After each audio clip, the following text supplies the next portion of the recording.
Good afternoon, everyone, and welcome to Special Education Legal Fund's last school showcase of the year, our school showcase featuring Winston Transitions in New York. We are super pleased to welcome you to this school showcase this afternoon.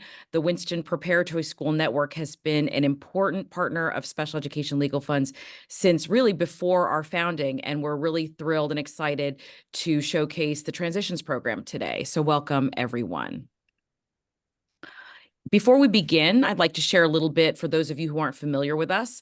Special Education Legal Fund is a nonprofit organization founded in 2018 to provide resources, knowledge, and support to families in need with children in the special education system.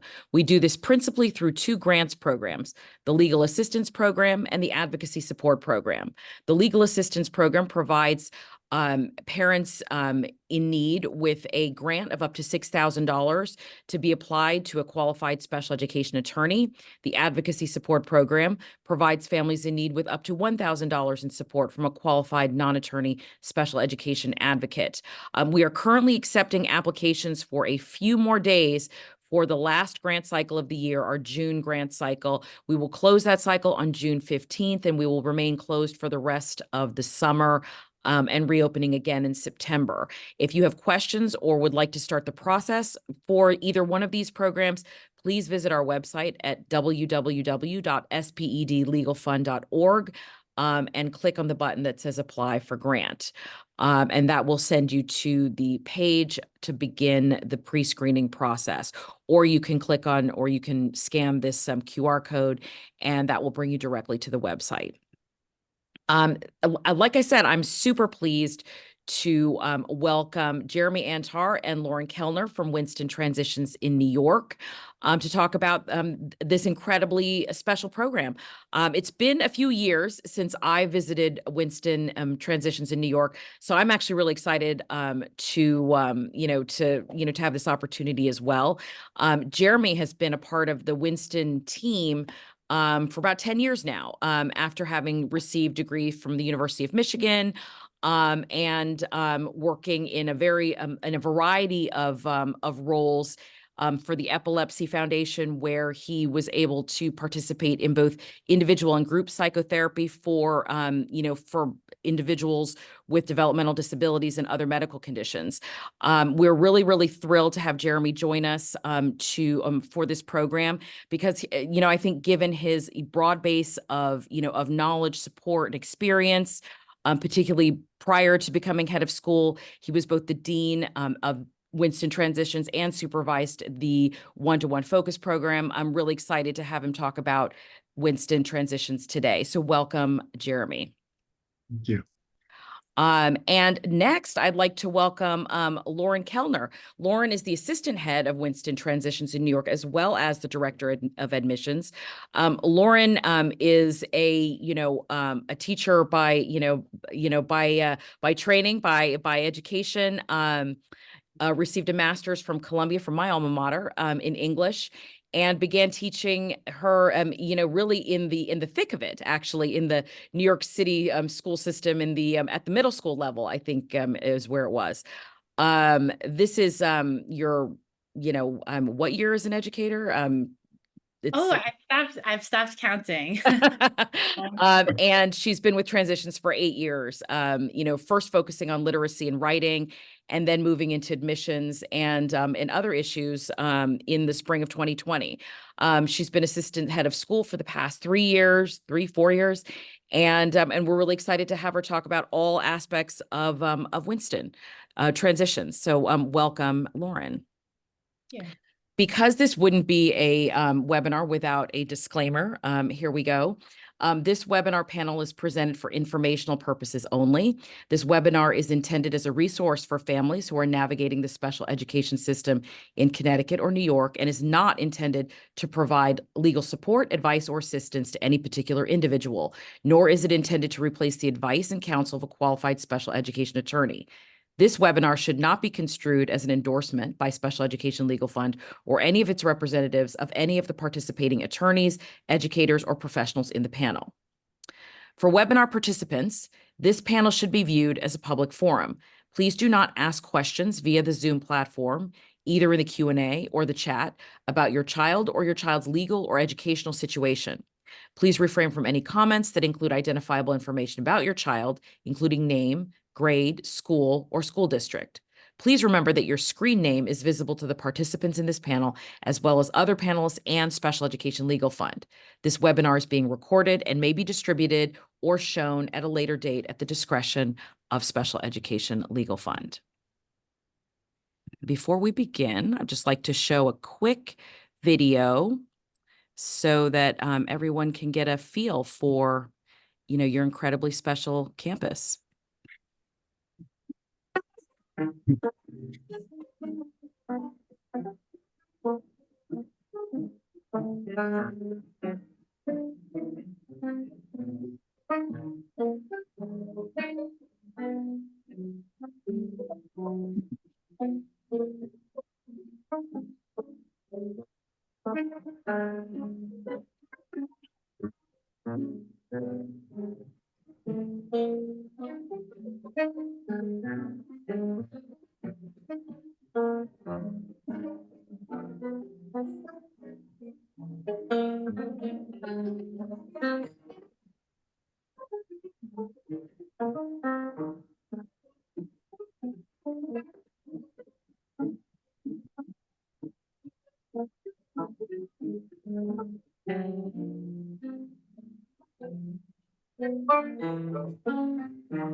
All right, welcome everyone.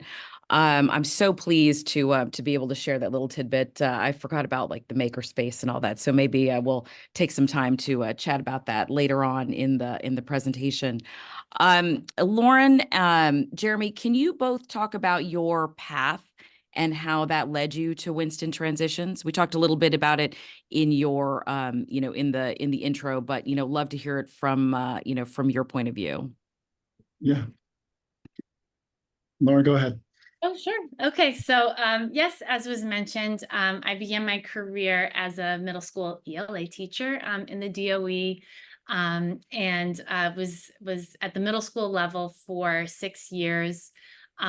While I absolutely stand by my work at that time, I was often frustrated by the way that my time as a teacher was often pulled into things that I didn't think directly served the students. You may have noticed the focus on what matters mural as we walked through the space. I like the pun. The pun is good.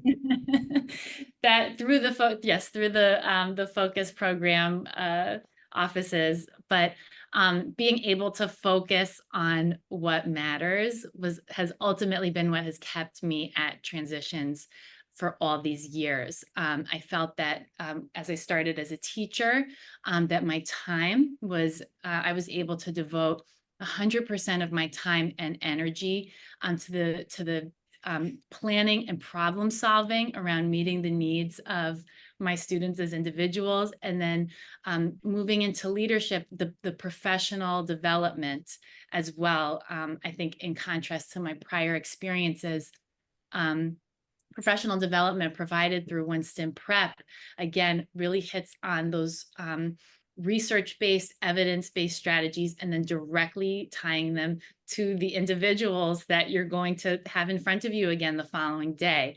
And that was incredibly impactful for me, and has ultimately been what has kept me as part of this program and organization.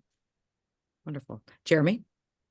Yeah, so Christina, as you mentioned, I went to graduate school for social work, but I was always interested in education and working in education. In fact, my thesis in graduate school was about the achievement gap in education, but I did start my career um, working at the Epilepsy Foundation. I was there for 4 years, getting my clinical experience, my clinical hours, as you mentioned, doing psychotherapy and group therapy with individuals with epilepsy and co-occurring conditions. But one of my responsibilities there actually was I had a 3-hour block reserved every Thursday to do psychosocial evaluations for adults that were in need of updated evaluations to apply for services. In New York, individuals were applying for OPWDD and those types of services. And so every week I was doing one evaluation and then writing that up. And something that Which is a very different thing than an evaluation for, a child or an adolescent. I mean, that's Yes. a very, very different lens that you're applying to it. And that, makes perfect sense with what you're doing today. Yeah, so what really struck me was I did these evaluations, and over again I was meeting with individuals that were in their mid to late 20s or their 30s who were in special education and graduated Their from whole high school. lives. Yep. Graduated from high school, and that was it. They had no plan. And I'm talking to them and I'm taking their history, and it's okay. So we got to high school, we got to graduation at 18, and now they're 25. And for the last 7 years, there was nothing. Or for the last 10 years, there was nothing. Or for the last 12 years, there was nothing. And it really struck with me about there was this real need and missing link for this population that were going through special education. And you could see, even looking at previous evaluations for these things, that there was often a decline in their functioning and how they were doing because of the lack of support and services of when they graduated. And so it was just sort of amazing timing. I was planning to get back into education, and I saw this job listing for Winston Transitions that had just finished their first year. And so I was really excited to get to join a school and join a program that was going to sort of work with that population and sort of address that glaring need, and to get to be a part of growing something kind of from the ground floor. Amazing. I met with the founding head, John Savita, and to get to be a part of this thing that we were going to grow together. So that's kind of my journey here. And yeah, as you mentioned, this is, I think, my 11th year with Transitions. Oh, wow. Can you both talk a little bit about, who is that transition student? Who's the student that thrives in, your model? I mean, we've explored in different, webinars in the past, who a Winston student is. Take that to the next level and share with us, who is a Winston transition student? Right. I think, before talking about from maybe a cognitive and academic perspective, just thinking about where they're at, right? A transition student falls into a few categories, but I think first and most often, students that need more time between high school and whatever is going to be next. They need more time just because the biological clock hits 18, or just because the school track hits 12th grade. It doesn't mean that that individual student is ready and prepared for what that next step is going to be. And transitions also for students. And sometimes we don't know what the next step is. Right. I was just going to say that's right. So the biggest population, the biggest theme from our students is they're not ready and they don't know. And they need us to work with them to continue to develop skills in these key areas, to continue to remediate academic skills, to continue to grow and develop social emotional skills, employability skills, independent living skills. But they need to also figure out with our support and our assessment what the right next step is going to be. Some of our students come to us with a really good idea of what's next, and they just need more time to hone in on those skills. But most of our students are still figuring out what that right next step is going to be, and utilize their time with us in our sort of ongoing assessment process to help and collaboratively make that decision with the families about what the right next step is going to be. Lauren, want to chime in? Absolutely. So, building off of Jeremy's point that there's this common need for more time and more support after high school, or towards the end of high school, we extend that same approach that Winston Prep is taking to understanding the student. So we're looking at, okay, why is there this need for more time and more support? And so that's where we start to apply the neuropsychological paradigm. And so we're looking at cognitively their picture of strengths and weaknesses, whether it's language processing, nonverbal processing, or executive function challenges. We're looking at academically their strengths and weaknesses, and then absolutely we're looking at the broader picture of socially and emotionally, how they're functioning, how they're presenting, and what level of understanding they have about those skill sets. Is there a type of, what's that learning profile look like, when you're thinking about the type of student that, that thrives in your program? Yes, I wouldn't say there's one single learning profile. Similar to Winston Prep, we do group students based on this complex term that we call a learning profile, which is looking at the neuropsychological piece, the academic piece, and the social piece. So we have students, just to paint a picture, and we have anywhere from 4 to 5 groups, generally of 8 to 11 students any given year. Some of the sort of patterns we see in profiles are students with very strong reasoning skills, but either executive function weaknesses or social learning weaknesses that are impacting their ability to move into the next steps after high school. We have students as well who more broadly have struggles in all cognitive areas, in all academic areas, and need focused instruction, developing their independence, their self-understanding, and their self-advocacy. And then we have students with comprehension challenges that either stem from their executive function weaknesses or nonverbal processing, visual, spatial, perceptual reasoning weaknesses. What does the admissions process look like, for you guys as you're bringing someone into the, potentially bring someone into the program? Right. I'd say it's true to everything we do. There's a great deal of individualization in our admissions process as well. But I will sort of go through the standard steps and then talk about how we can vary that depending on each family's needs and individual. So absolutely it starts with families attending an open house. We host open houses once a month throughout the summer and school year. But with that in mind, we also know it can be really difficult to take time off work to be there on that specific day. So Jeremy and I are also always happy to set up an individual appointment to give you a tour of the school and talk about your child individually.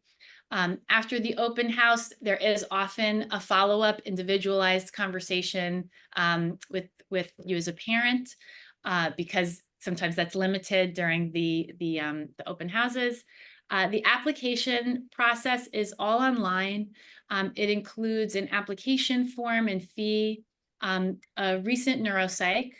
We always prefer within the last 2 years, but again, and this is where I want to emphasize, I know it can also be complicated in this age group. There's an additional urgency that's there. And so if the neuropsych is outdated, we never want that to stop anyone from starting the admissions process. And we'll discuss about how we can still develop that picture if the 2-year-old neuropsych isn't an option at this time.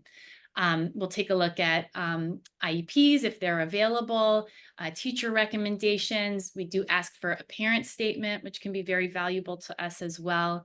And then transcripts, report cards are also helpful, particularly if the student is going to be continuing their high school education with us, as most of our students are doing.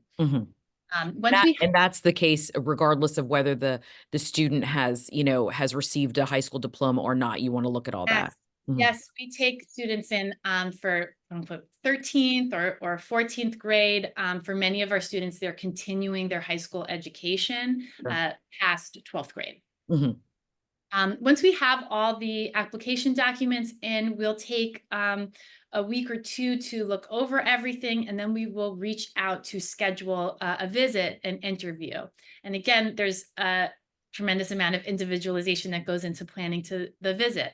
It may mean the student is following a group for the entire school day, or maybe the child has social anxiety, and that's really not going to be helpful in terms of their introduction to the program. And so maybe it's just coming in for a one-on-one meeting and a tour.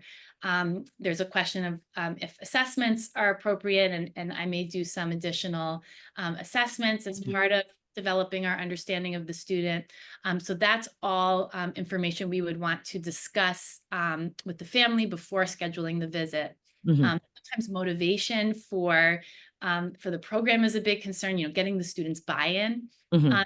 Sometimes be a challenge, Yeah. and we want to be strategic about that. Sometimes that means introducing them to a particular current student who we know would be able to Have a hit the right rapport. point Yeah. in their conversation. So we're very intentional about how we plan the visit and the interview, to the point where even it's sometimes involved spreading that process out over a month or two, and having Mhm. a student come in for multiple visits.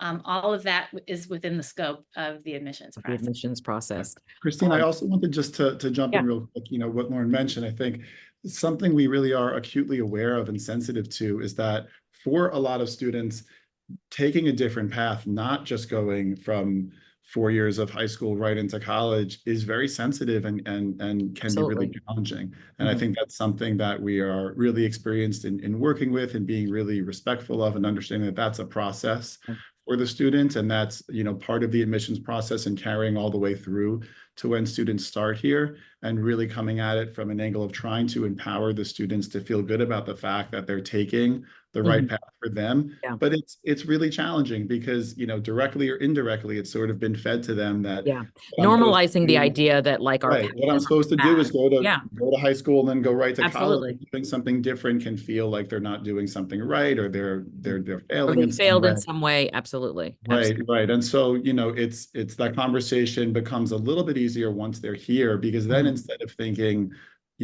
I'm the only one that's doing this, they're now in a community where all the students are taking their Yeah. own path of doing what's Yeah. right for them. But before they start and through the admissions process, that's something that we're certainly sensitive to and, Yeah. and respectful of. Yeah. How as we continue on that thread, and keeping that in mind, how do you transition a student into your program, into transitions, transition a student into transitions?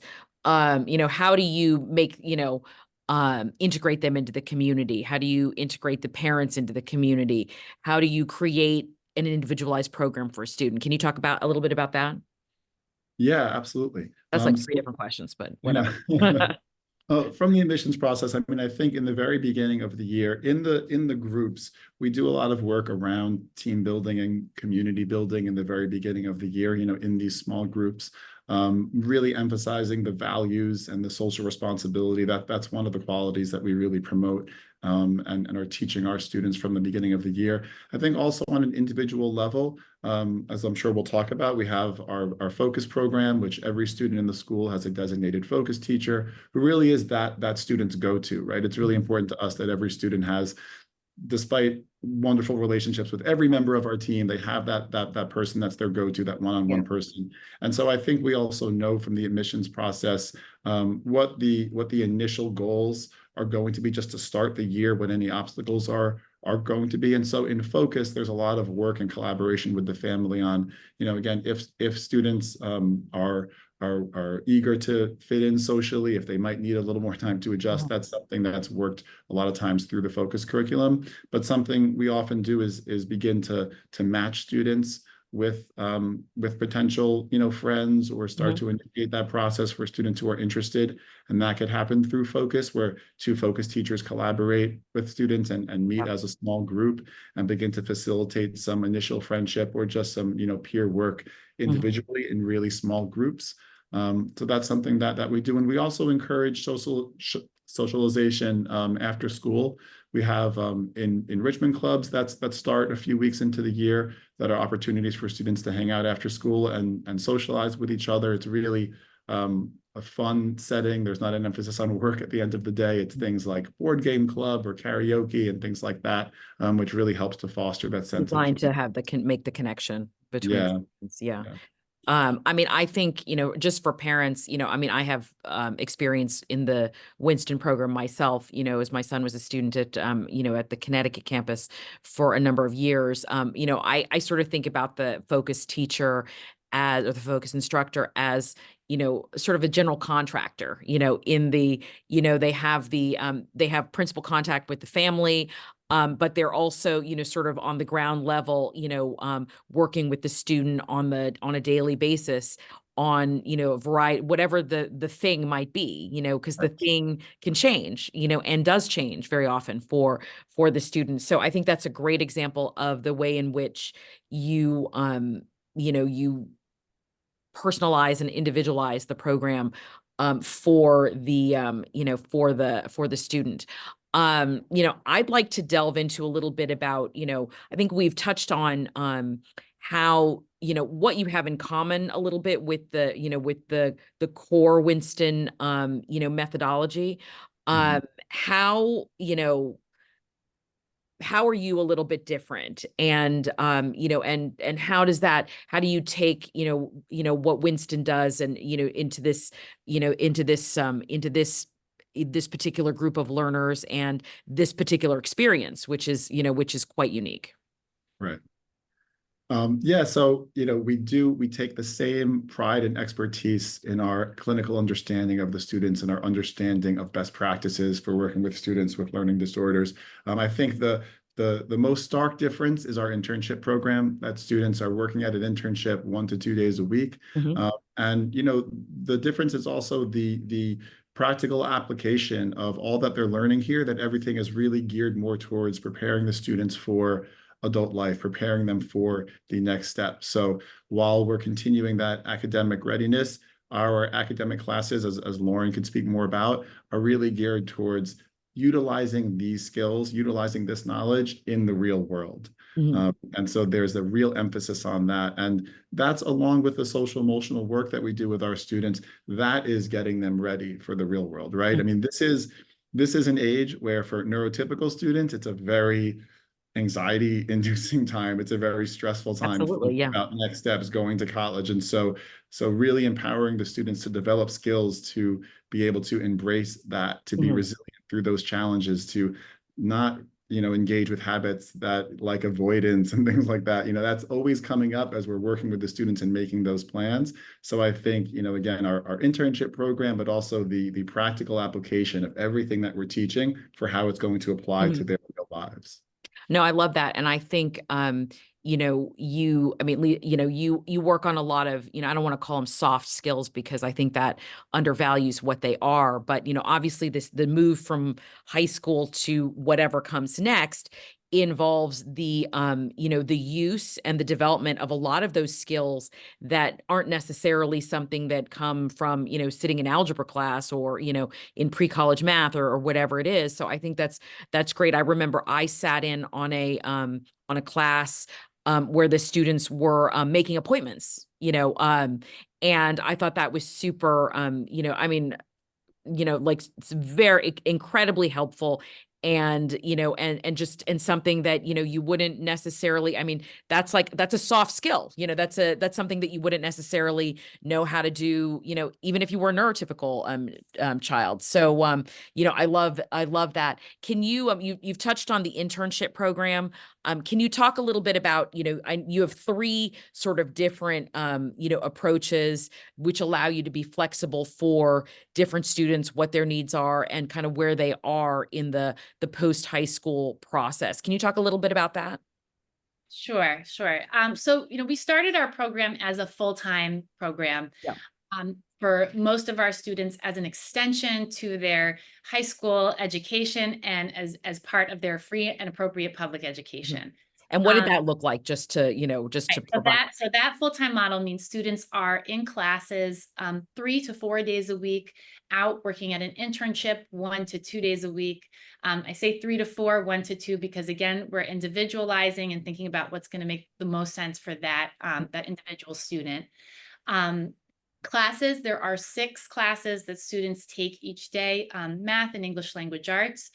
From that point, we start to differ more from a traditional high school curriculum. So the other classes are professional studies, which is a workplace skills class, contemporary issues, which is current events and media literacy, Mhm. creative projects, which is the maker space that you may have noted in the tour, and then health and wellness. Mhm. Um, in addition to those 6 classes, and students are also meeting with their focus instructor Mhm. at least twice a week, and there's some flexibility there. And then with the someone from the internship team at least once a week as well, to reflect on how the internship is going and sometimes engage in additional one-to-one skill building. Mhm. Um, That was the after traditional. That was the traditional model. after a decade of just offering that full-time option, we started to notice, again, speaking to that gap in services. So we were getting calls from families of students who had tried a year in college and Mhm. it hadn't gone well. And the student was back home and the family didn't know what's next. Mhm. Calls over the summer. My son just graduated Mhm. from such and such a high. Wherever. Yeah. And at least in New York City, in terms of the DOE's interpretation of the law, then that tuition reimbursement option is cut off after Mhm. graduation. And so we were, hearing all of these stories, and there wasn't really anything, and everybody's saying, "Oh, this sounds great," uh, Mhm. and there wasn't that option there for them either, because sometimes for college students, the idea of coming back to a full day of Mhm. classes and you're going to these 6 classes, it's repugnant to them. It's too much. Yeah. Yeah. Yeah, and it's not necessarily what's needed. Mhm. Um, or the flexibility to have other options built into sort of your plan for the week. We started offering part-time programming. Mhm. And so what that means, you have that focus kernel, because the focus is the general contractor. I Yep. love that. I love that analogy. And so focus is the key piece. And that means 2 meetings a week, 1-to-1 with a focus instructor. Mhm. Then from there, you can build your program. Mhm. So adding internship to that piece would mean working at an internship where we place the student 2 days a week, generally for a 4 to 5 hour workday, those 2 days, Mhm. and meeting once a week with someone from the internship team, again, just as a full-time student would, to reflect on how the experience is Mhm. going and engage in additional skill building. And then from those 6 classes, we can talk about which, if any, would make sense for this individual student to participate in. Mhm. And we would place them with the group that they would be with if they were a full-time student. We're taking that same approach to grouping based on learning profile. Mhm. They're not here for the full school day of Mhm. classes.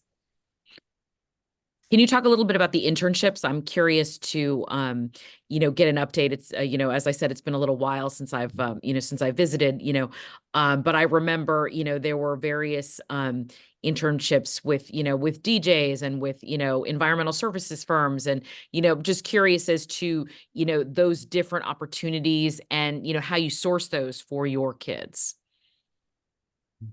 Yeah, as far as the actual sites, we have sort of different categories of Mhm. internships. We have a lot of administrative and office-based settings. We have a few culinary settings. We work with a few hospitals and Mhm. more customer facing or client facing positions, Mhm. museums. So it's a number of different settings. We also work with a few settings. We're working with children in Mhm. preschools, libraries. and some other organizations. We work with a lot of small businesses and nonprofits. The way we approach the internship is that it is not a vocational training. We are not training the students in a particular vocation. We are looking, as you used the term, but didn't want to use the term of soft skills before. That's really what, the internship is about: developing these skills, generalizing, which is very difficult for a lot of our students, right? To take skills that they're learning at school and be able to generalize that skill and apply it to a different setting.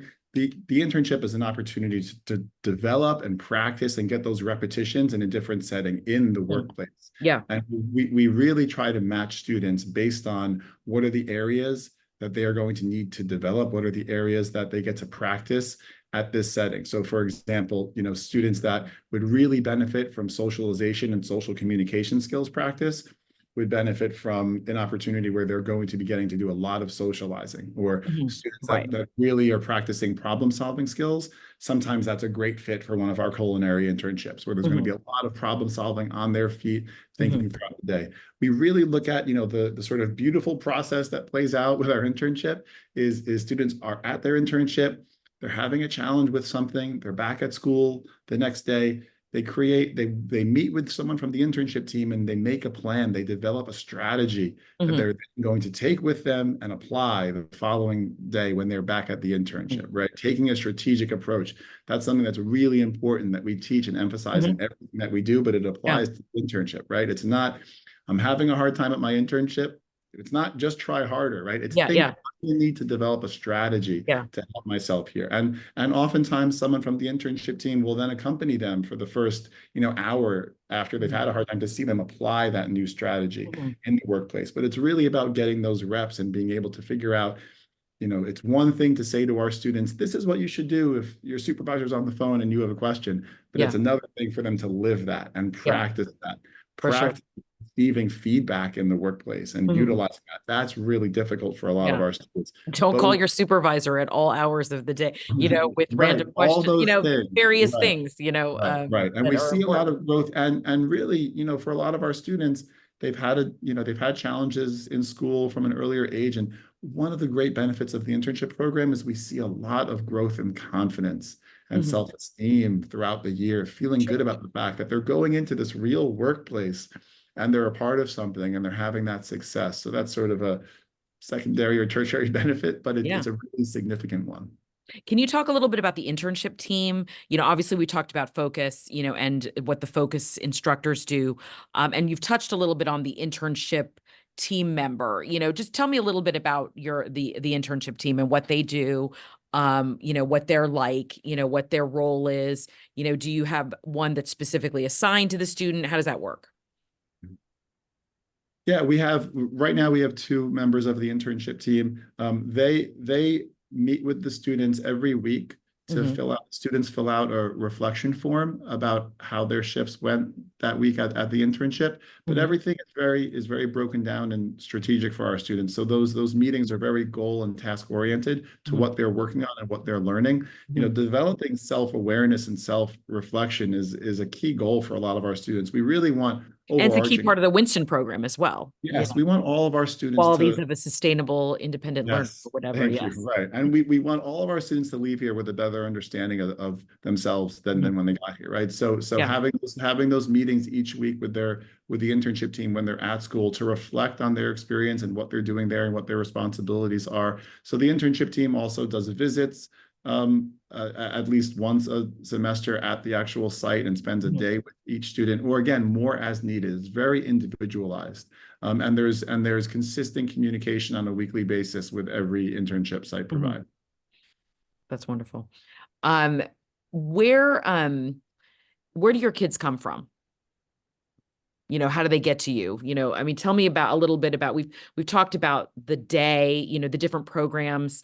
Obviously we saw in the video, your beautiful, building and, and it's a New York City office building. So, and I think that's great. Like, the vibe of that is really, great for students, particularly in this time period where they're sort of done with school, or they want to be done with school, but they're not quite ready for the next thing. I think that's a great vibe. So where do your students come from? How do they get to you? What does that look like?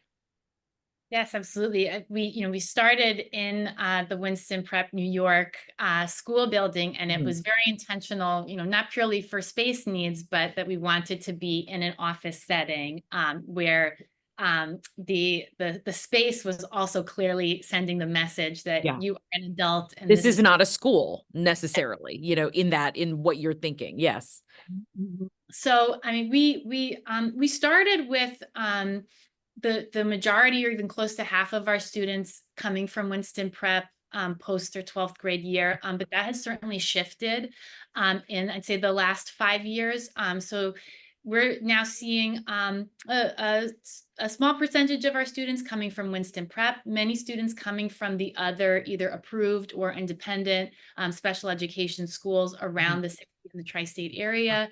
And then several students coming either during their 11th or 12th grade year from public school Oh, settings, great.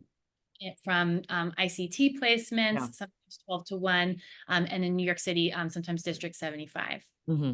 Nice. And that helps them, I mean, obviously you have a program that, is very unique, so it helps students, sort of start to prepare for that, that post-secondary process even before they have gotten there. So that's great. What we talked a little bit about this before, but what do your kids do, outside of class? What's the social opportunities look like? I think that, I am familiar with this, with this cohort, where the social emotional skills might not be exactly what one wants them to be. The interactions with others might not be necessarily what one wants them to be. So, I know you all help with that. I know you all are great at that. Tell me a little bit about how you, create those connections. You started to talk about that in the focus connections, but and the clubs, what else do you do for your kids, to facilitate that? Absolutely. I mean, I'll add that, there are a variety of sort of social profiles, we'll say. So, Of we course. have Of students course.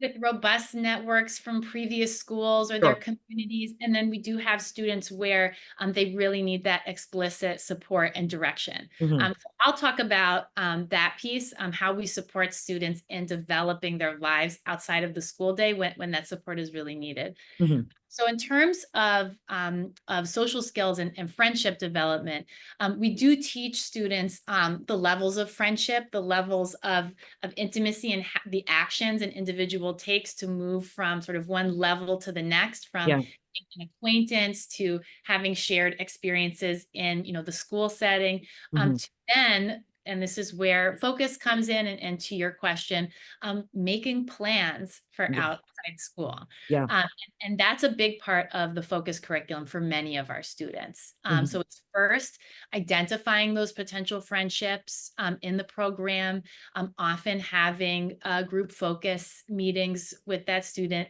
progressing to making a plan to probably eat lunch together or do some, maybe attend the after school social club Hmm. together. And then the focus teacher guides students through, okay, now let's talk about something you can do with this person um, outside of the school day. Is it going to maybe go to get a slice of pizza after school? Go to a Uh, movie, whatever. Yeah. Sometimes it's sports, sometimes it's video games, Hmm. sometimes it's riding trains. Yeah. And so then addressing both the social skills piece in terms of the pragmatic language that's being used, Hmm. as well as the executive function piece about looking at a calendar, Yeah. looking at days, thinking about time. Yeah, And because it's really two different things you're talking about. The levels of friendship I love, and and how you're providing, sort of support and guidance and learning along that. Because obviously, as we move outside of a traditional school network, you're talking about different levels of of interaction and friendship. There's the what you would have with someone at a water cooler, and and just talking about your normal your work experience, and then how does that translate to um you know going to a movie with them, or whatever it is. So I think that's lovely. I think that's really nice that you have a curriculum and, set up for that, that supports your students. I want to spend the next couple of minutes in the conclusion of this webinar talking about the trajectory of the Winston transition student. We've talked a little bit about the students, the type of student that comes into your program. I'd like to talk a little bit about, how long they stay with you. What does the trajectory look like? And how do you start, planning for the eventual departure of the student from your program? And then where do they go? So it's sort of a four-step, kind of four-step question, because that's what I am doing. How do they, how do you transition them out of your program? Where do they go? And what does that look like? Yes. So I'll start with, on average, students are generally doing 2 years in the program, just to develop a picture. And that's because for most students, there's a big question mark around what's coming next. And the student and their families are looking for some feedback from the internship experience. We didn't mention, but we do also have a partnership with Landmark for their dual enrollment program. So students take asynchronous online courses with Landmark. We also have some students participating in the Bridge program with Pace University, taking classes in person. So getting feedback from these experiences to start to make that determination about, okay, is it college? Is it working? What kind of working, what field? Is it career and technical education? Sure. And that, I would say, is generally at least a 2-year process if starting from just a sort of big unknown. Yeah. Sometimes we have students and families that have already clearly identified the next step. They know which college or which program, or they have a short list. And then 1 year can sometimes be doable and make a lot of sense. And then we're working sort of with a very clearly defined plan about, what skills this study skills, social skills, right. Setting. But more commonly, there's a big question mark, and that's what we're here for. Yeah. And sometimes that can extend to as many as 4 years, which is not the most typical pattern, but we have had students stay with us for up to 4 years. Our approach, we are accredited to offer a high school diploma. We can offer a Winston Preparatory School diploma upon completion of the program. And our approach to graduation readiness is completely individualized. So it's about, is this person demonstrating readiness for the plan that they have articulated and put in place? Have they been taking the necessary actions and steps? And through their work in their classes, in their internship, in their one-to-one meetings, are they demonstrating readiness to put that plan into action? And that is an ongoing assessment and conversation. And that's absolutely where the focus teacher comes in terms of the communication you back at home, and sort of continuing that conversation on a regular basis throughout time here in the program. Do you ever engage, where you, because obviously we talked about the 6, the 6 courses and then the 1 to 2 days of the internship. Do you ever sort of, flex more towards the internship as the time, in the program is sort of coming to an end, and less with, how does that work? Absolutely. Yes. Yeah. We've had students sometimes start, and I should mention this, sometimes we have students start and they're not ready for an internship yet. Sure. And that can be part of the admissions process as well. And that's something we would absolutely share and I also didn't mention, as part of the admissions process is feedback after the visit and a conversation before sort of finalizing the enrollment decision. Yeah. Sometimes students start not ready for an internship at all, and we begin them with in-house work and lots of work one-to-one with the internship team towards an external placement. Sometimes they start with 1 day a week and then they move to 2 days a week. And we have in the past even had students doing 3 days a week at internship in their sort of last semester or last year in the program. Again, that goes back to, we really just want to put together the program that's going to make the most sense for this individual. Yeah. Christine, I also just wanted to, if it's okay, just jump back real quick. Yeah. When you talked about the lives of students outside of school, and Lauren was talking about that facilitation socially, I think, beyond that, we don't give homework for the content classes. There is, if students are participating in the Landmark College dual enrollment program, that work is completed at home because we are trying to assess and prepare the students for doing college work on College their own work, yeah. time, not Mhm. when they're in school. But beyond, socially, we are trying to get the students used to structuring and planning out their lives independently, because once they're not in high school anymore, they're not going to Yeah. have a PE class. They're going to Yeah. have to make time to exercise Right. or to do other things besides just maybe meet up with a friend. Like if they're interested in taking a photography class Yeah. or one of their interests. And so that's also something that the focus teacher will help facilitate Yeah. for a student outside of schools. How are they structuring their after school Yeah. time? That is sort of their That's the homework, hardest thing, right? so to speak. Because you Right. go Yeah. from like this very structured week, Right. you're in a traditional high school, you're like getting, whatever, 36 hours a week of instruction, and then you go to 12.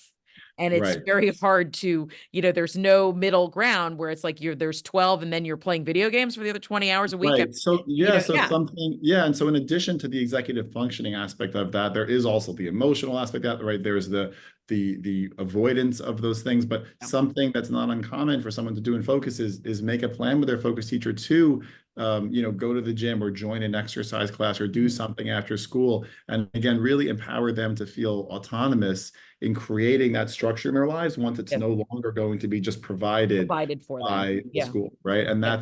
there's a lot of components to helping them take that leap and follow through on that. Yeah. And I think, we do a good job of addressing sort of all those aspects, as we said, Yeah. to get the student to that place. Yeah, no, that's great. Where do your students go after they leave you? Go Yes, ahead. go ahead. On average, about half of our students continue on to college as the next step, and that's through including both 4-year and 2-year programs, often in settings with explicit support programs sort of built into the larger college campus. Mhm. And I'd say about a third of students are going into employment. And that can go through a variety of paths as well. Some students are going into supported employment through Job Path, Access Mhm. VR, or other organizations that provide job coaching Yep. and more structured introduction to paid work. Then we have students who apply to career and technical training programs, and that has really run a very broad spectrum, and that's really just based on their individual interests. Yeah. So we've had students continue on to ENT programs, cosmetology, welding, Mhm. just a really sort of interesting array Mhm. of career paths. With those career and technical programs, none to our knowledge are really building in any kind of support for learning Yeah. differences. And so a key piece that we are assessing and addressing with those students is their self-advocacy Right. and their self-understanding, so that they're equipped to understand what the demands of this environment are going to be and what strategies they can turn to. The great thing is that it's often coming from a place of high motivation and interest, and Right. Because that's why they want to be in that field. That's why they've identified it. Right. So we're capitalizing on that. Yeah. often lends itself well to their success in those Yeah, environments. for sure. And then lastly, we have several students who, with their focus teachers, often also with the help of the internship team, start applying for jobs, entry-level positions in retail, working with children, in food service, and Office work, yes, start the job application process in their final semester here. Amazing. And then I'd say a much smaller percentage, probably under 10%, on average, continue on to residential transition programs, so that they can have the experience of living away. Yep. Yeah. But they definitely need the structure Yeah. and support. So non-matriculated college programs, that type of thing. Wonderful. Well, I want to thank you both for, for joining us this afternoon and for, for answering all of these questions about, about Winston and, and the Winston Transitions Program. If any of you have any questions about Winston or the Winston program, you can access more information on their website, which is www.winstonpreparatoryschool.edu. And I will make that available along with the recording from this presentation to everyone who registered. So thank you again so much, Jeremy and Lauren, and everybody have a great afternoon. Be well. Thank you so much. Thank you.